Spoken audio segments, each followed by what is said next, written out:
Hola, ¿cómo estás? Soy la doctora Jessica Nanús, médico especialista en medicina interna por el Centro Médico ABC y médico cirujana por la Universidad de Anáhuac. El día de hoy vamos a hablar de diabetes tipo 1. Vamos a conocer los objetivos de esta clase. En esta clase vamos a hablar de la epidemiología, tanto en el mundo como en México. Vamos a hablar de la fisiopatología, el diagnóstico y por último del tratamiento y seguimiento de esta enfermedad.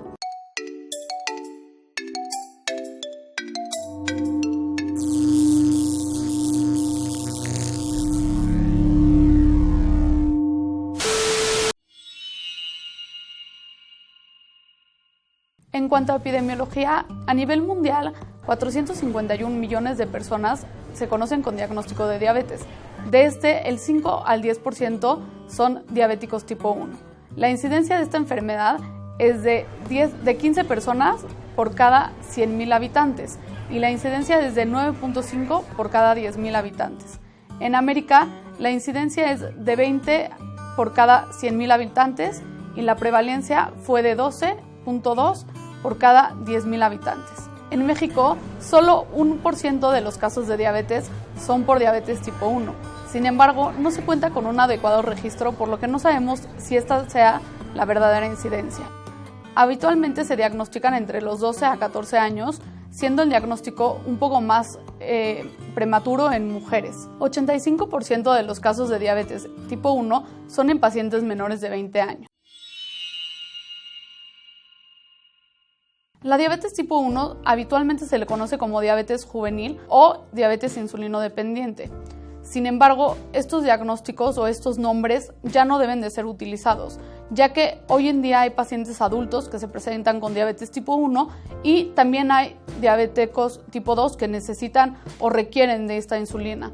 La diabetes tipo 1 se considera una enfermedad autoinmune.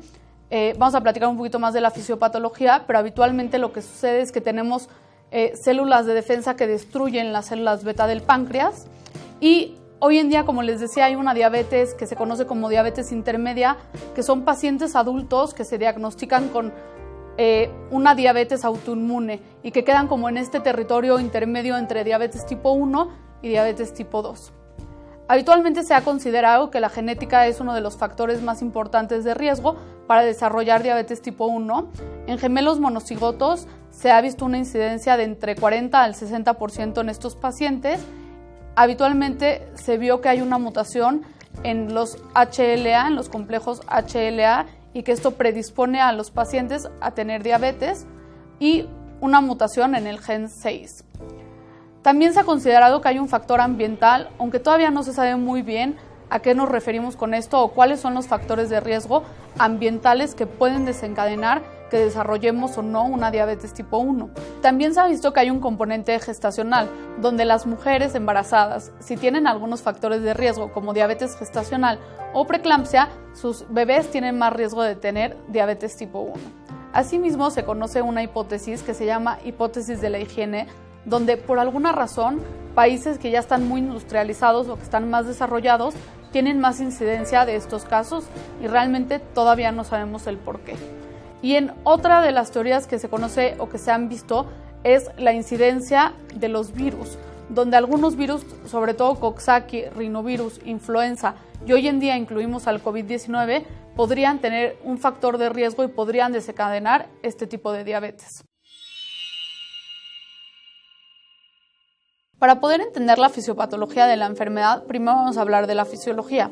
Habitualmente, para que la glucosa entre a la célula, necesitamos la acción de la insulina.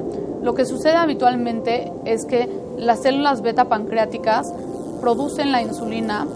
Una vez que se produce esta insulina, se ancla el receptor de insulina de la célula, lo que permite abrir el transportador o los canales de glucosa, y esto permite el acceso de la glucosa a la célula. Lo que sucede en la fisiopatología de la diabetes tipo 1 es que empezamos a tener pérdida de estas células del islote porque empezamos a tener anticuerpos en contra de las células pancreáticas. Los principales anticuerpos que tenemos son el anticuerpo contra el ácido glutámico descarboxilasa. Habitualmente este se encuentra presente en el 80% de los casos. El anticuerpo antiinsulina, Este se encuentra en el 70% de los pacientes, y los otros dos tipos de anticuerpos, que son el anticuerpo anticélulas de islote y el anticuerpo antitransportador de zinc de la célula beta. Este transportador lo que afecta o funciona habitualmente es el transporte de las vesículas. Si nosotros tenemos una alteración en este transportador, las vesículas de insulina no van a poder secretarse. Debido a que no tenemos insulina, la glucosa se empieza a acumular en el torrente sanguíneo. Las células betas del páncreas empiezan a sufrir una inflamación a la cual se le llama periinsulinitis, donde tenemos presencia de células T peripancreáticas. Una vez que esta periinsulinitis empieza a aumentarse, se empieza a amplificar este proceso de inflamación, lo que termina dejando al páncreas sin células beta y por ende sin insulina, lo que ocasiona una acumulación anormal de glucosa en el torrente sanguíneo. Habitualmente se considera que hay 3 etapas en esta enfermedad. La primera etapa es la aparición de anticuerpos y la destrucción de las células beta del páncreas.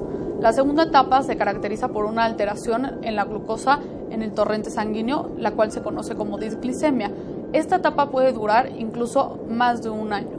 Y la última etapa está caracterizada por la aparición de síntomas de esta hiperglucemia en el torrente sanguíneo. En la siguiente gráfica podemos observar las etapas de esta enfermedad y cómo es que la insulina o la función de las células beta se va perdiendo por cada etapa. En la primera etapa tenemos anticuerpos contra las células beta del páncreas, tenemos una pérdida activa de estas células. Habitualmente la glucosa en sangre se encuentra dentro de rangos normales y los pacientes no tienen síntomas. La segunda etapa se caracteriza por empezar a tener alteraciones en la glucemia. Aquí tenemos ya una disminución muy importante de las células beta del páncreas, continuamos teniendo anticuerpos y continuamos teniendo una pérdida de las células beta. En la etapa 3, habitualmente ya tenemos una hiperglicemia más marcada y tenemos habitualmente ya la presencia de síntomas. Si se dan cuenta, aquí la pérdida de la función de las células beta ya es muy importante, por lo que aquí tenemos una cantidad de insulina muy baja. Habitualmente la diabetes tipo 1 se presenta con las 4 P's. Poliuria, que quiere decir que tienen mucha pipí. Polidipsia, mucha sed. Polifagia, tienen muchas ganas o muchas ansias de comer. Y la última P, que es pérdida de peso. La polidipsia y la poliuria habitualmente van relacionadas. Cuando tenemos mucha glucosa en la sangre, el riñón pierde la capacidad de reabsorber esta glucosa. Habitualmente lo que sucede es que esta glucosa se empieza a escapar por la orina, lo que crea una diuresis osmótica, jalando agua hacia el espacio intraluminal, lo que hace que perdamos un poco más cantidad de líquido de la que deberíamos de perder, lo que justifica el por qué tengamos polidipsia. En cuanto a la polifagia, que es sensación de tener mucha hambre todo el tiempo, habitualmente está dada ya que como la glucosa no pudo entrar a la célula sigue mandando señales de que necesita la glucosa al cerebro y a todas las otras partes del cuerpo, lo que explica un poco la última P, que es pérdida del peso, ya que habitualmente el cuerpo toma de los lípidos, que son las grasas, y toma del tejido muscular para destruirlos y formar glucosa. Por eso es que el paciente empieza a perder peso en este proceso.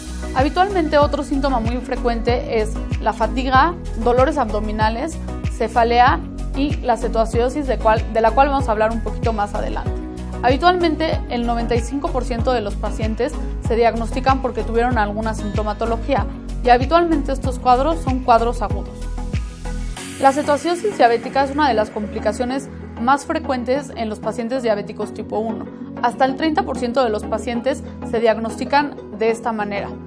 Esta patología tiene una mortalidad muy elevada. Habitualmente tenemos que dar un tratamiento con hidratación, con manejo de electrolitos y con insulina. Y está caracterizada por acidosis metabólica, anion gap elevado, presencia de cetonas en orina y o en sangre y un bicarbonato disminuido. Para poder diagnosticar la diabetes tipo 1 tenemos que tener alguno de los siguientes criterios de la ADA. Tener más de 126 miligramos sobre decilitro de glucosa en ayuno en 2 o más ocasiones, tener más de 200 miligramos sobre decilitro de glucosa después de una curva de tolerancia a la glucosa con 75 gramos de glucosa, tener una hemoglobina glucosilada mayor de 6.5 o tener más de 200 miligramos sobre decilitro en cualquier momento y alguno de los síntomas platicados previamente. Para poder distinguir si es diabetes tipo 1 o tipo 2, que a veces es un diagnóstico complicado, buscamos la presencia de insulinopenia, buscamos la evidencia de anticuerpos que ya platicamos previamente y en algunas ocasiones en pacientes jóvenes, cuando no tenemos evidencia de anticuerpos, pero sí tenemos evidencia de insulinopenia, podemos diagnosticar una diabetes tipo 1 idiopática. Y habitualmente también buscamos síntomas de hiperglucemia.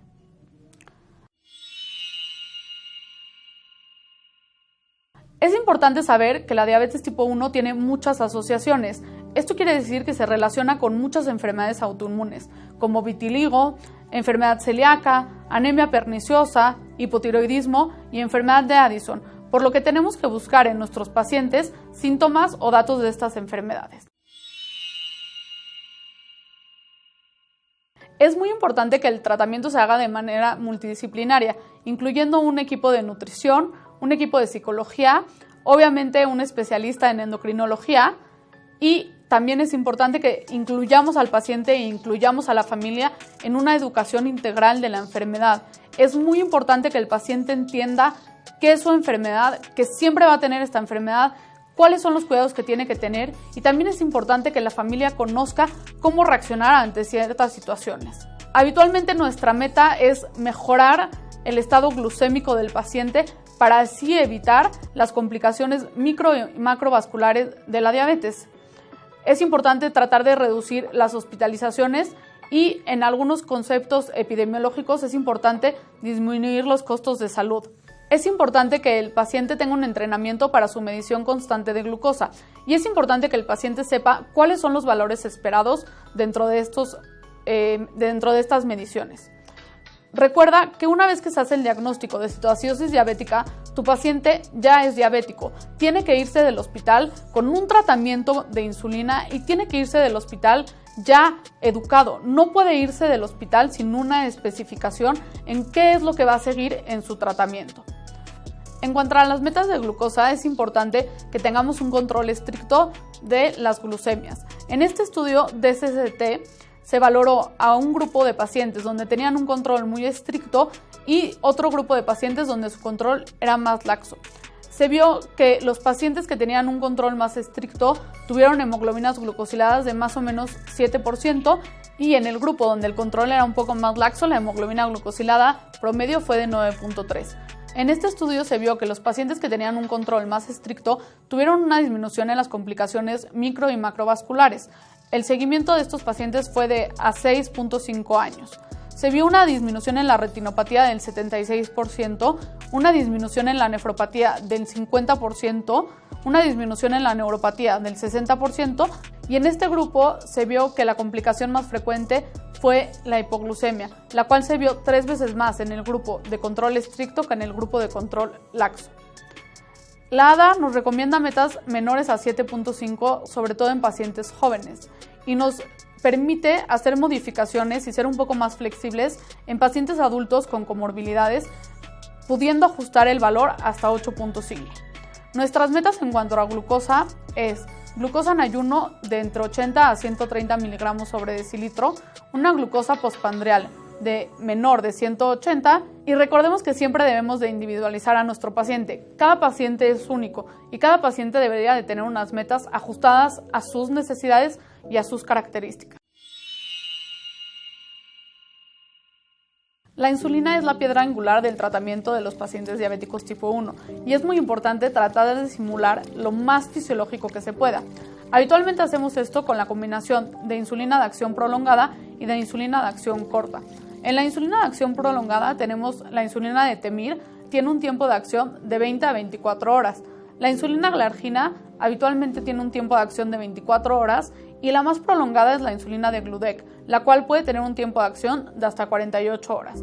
En cambio, en las insulinas de corta acción tenemos la insulina Aspart, la insulina Lispro y la insulina Glucila. Este tipo de insulinas tienen un pico de acción de 1 a 2 horas, habitualmente tardan 15 minutos en hacer efecto y la duración aproximadamente es de 4 horas. Hoy en día existen insulinas que ya vienen precombinadas, lo que hace más fácil el manejo de estos pacientes. Como comentamos, lo más importante es simular la secreción fisiológica de insulina. Haciendo esto, podemos usar una insulina de acción prolongada, la cual funciona como una insulina basal y se queda estable durante el tiempo. Con la insulina de acción rápida, lo que buscamos es tratar de simular los picos de insulina que nosotros tenemos cuando nos alimentamos, así permitiéndole al paciente también alimentarse de manera adecuada. Como lo platicamos, el monitoreo y la vigilancia de las glucosas de los pacientes es muy importante, por lo que habitualmente les pedimos que se estén monitorizando constantemente. Hay muchas maneras de hacerlo el día de hoy. Una puede ser con un glucómetro y pedirle al paciente que se tome la glucosa antes de comer, después de comer y estar monitorizando. Sin embargo, hoy en día hay unos sistemas de monitoreo que nos permiten ver cómo está el paciente las 24 horas del día, poniendo un implante subdérmico, el cual nos va a dar todo el tiempo una estimación de cómo está la glucosa en sangre. También tenemos hoy en día las bombas de insulina, las cuales nos permiten saber cómo está la glucosa y a la vez permiten al paciente inyectarse dependiendo las necesidades fisiológicas de ese momento. Y hoy en día también tenemos plumas precargadas, con las cuales es mucho más fácil que el paciente se autoadministre la insulina. Ahora tenemos el Tombi, el cual es un dispositivo auxiliar para que los niños puedan aplicarse su insulina ellos solos, el cual tiene un agarre mucho más fácil para que el niño pueda ajustar el tamaño de su mano para poderse inyectar y nos permite tener un tatuaje, el cual nos va a ir indicando en qué zona el paciente ya se inyectó para que no repita esta zona de aplicación. Uno de los efectos adversos más comunes y más temidos de la insulina es la hipoglucemia, que quiere decir que la glucosa en sangre baje a menos de 70 miligramos sobre decilitro. Es importante educar a nuestros pacientes sobre qué hacer en estos momentos. Vamos a hacerlo usando la regla del 15. Se toma el paciente la glucosa, ve que está en menos de 70 y lo que debe hacer es tomar 15 gramos de glucosa, los cuales puede obtener de media taza de jugo, de una cucharada de azúcar, de 200 mililitros de refresco, de una cucharada de miel o de 15 gomitas panditas. Esto va a hacer que la glucosa se eleve en sangre. Y lo que debemos hacer es en 15 minutos volver a tomar nuestra glucosa. Si seguimos abajo de 70, debemos de repetir el paso previo. Buscando alternativas nuevas para el problema de que el paciente tiene que estar todo el tiempo con insulina, se han estudiado varios medicamentos. Uno de los medicamentos que se está estudiando actualmente son los inhibidores de SGLT2, que es el cotransportador sodio-glucosa.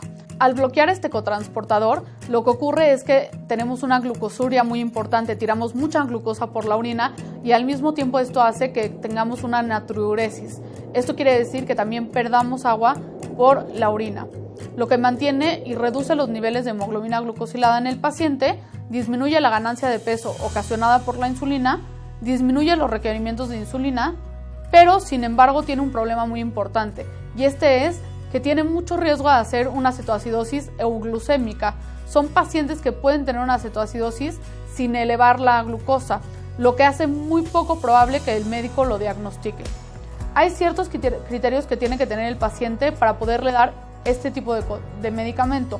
Ser mayor de 18 años, que sea un paciente que se adhiera al tratamiento, que esté dispuesto a hacerse autoexámenes para ver cómo están sus cetonas en sangre, cómo está su glucosa en sangre, que haya recibido un entrenamiento para saber qué hacer si sus cetonas están elevadas, que tenga acceso rápido a una clínica, que no use alcohol ni que use ninguna droga, que tenga su estado mental bien y que no esté embarazado o embarazada y que no quiera quedarse embarazada prontamente.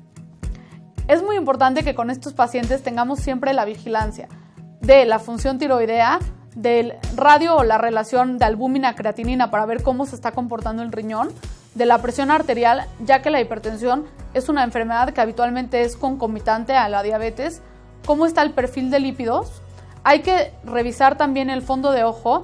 Habitualmente en pacientes tipo 1 se recomienda que la primera revisión se haga 5 años después del diagnóstico y después de eso cada año, que tengamos una buena higiene dental y que tenga revisados, que esté revisado por un dentista y hay que checar la vascularidad y la neuropatía de los pies año con año. Hoy en día ya se hizo el primer páncreas artificial, el cual administra de manera independiente la cantidad de insulina que el paciente necesita dependiendo la glucosa que tenga en cada momento. Hoy en día también se están estudiando el trasplante de células pancreáticas o de islotes pancreáticos. Todavía es un tratamiento muy experimental, el cual todavía no está autorizado, pero que esperemos que a futuro dé buenos resultados. Y asimismo se está estudiando un sistema biohormonal, el cual pueda secretar o pueda inyectar al paciente hormona insulina y glucagón, lo cual va a permitir un comportamiento todavía más fisiológico del paciente.